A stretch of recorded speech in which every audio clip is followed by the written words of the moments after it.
Hello everyone, thank you for the opportunity to share my results with you today.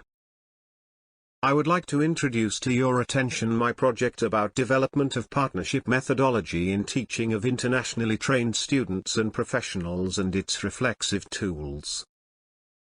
This is the target group of my project. At the beginning I need to introduce my background. My field is systems design and architecture of complex systems.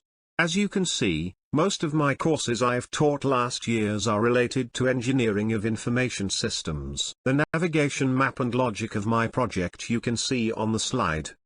It's well known that students differ from one another in a wide variety of ways, in learning styles, in personal motivations, in their levels of intellectual development. The growing complexity and everyday changes of knowledge require to have a fresh and flexible approach to learning and teaching. What's your research questions, Michael? My research question and its target audience you can see on the slide. As you know, teaching of this cohort has the important priority for Canadian education system with a very high level of culturally diverse. It's important to say why do we need to consider this group of people with special interest. These are the people who have sufficient life experience and usually they well educated. When they start their new life in new society, they are needed more socialization inside and outside the college boundaries, and as I guess teachers may help in that. The special analysis was made to get the target group sociology and to identify their key issues and barriers. Every bit of additional information usually helps in that. At this point is very important to mention a couple of key factors in teaching of my courses. The first one is about the changing of teachers' function. Internet has changed everything and not only delivery methods. Teacher now is not a knowledge translator, he or she plays the role of navigator or facilitator in the ocean of distributed knowledge. The second important factor is about the fast-growing complexity. It causes the increasing gap between the knowledge and human capacity in its perception. This is a serious problem. As a result, to be competitive in this field we need to think how to teach providing the jumps from one curve to another one, for example in many new disciplines such as artificial intelligence, robotics and others. This is my vision of evolution of educational systems logic. The partnership methodology will provide better opportunities to students to be integrated into labor market, since one of the key criteria of good education is not only to accumulate the huge amount of knowledge, but to find a good job after graduation. We know a lot of examples from leading universities. Additionally, the traditional Bloom's taxonomy for these courses should be changed towards more active usage of verbal and psychomotor components. The dominance of mental component in engineering courses must be aligned with others.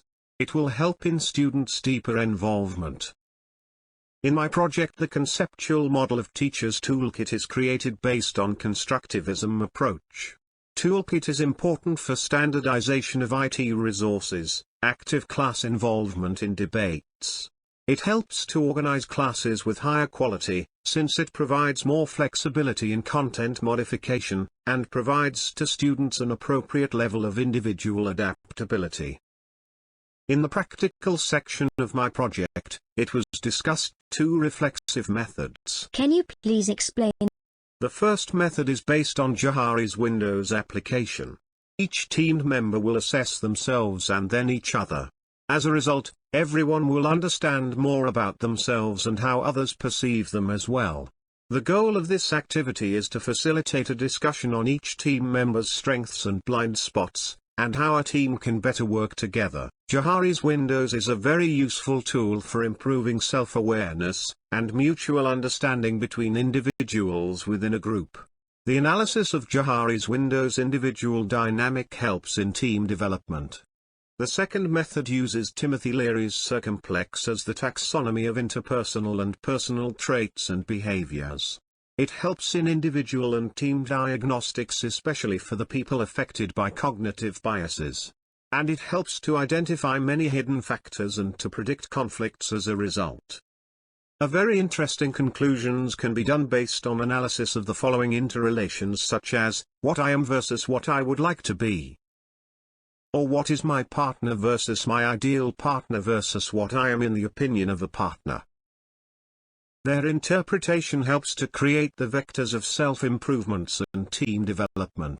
Wow, this is very interesting not only for students. Correct. The practical implementation of interpersonal diagnosis of personality is demonstrated on slide for students who studied in the health informatics program. The conflict between their individual capability and the national occupation requirements can be resolved by the help of graphical analysis and the vectors of personal development identification. In conclusion, I would like to make the following point: that besides traditional teaching functions, an instructor should provide more social navigation to students, help and forward them to the best integration into the job market and Canadian society. Thank you for your attention. Thank you so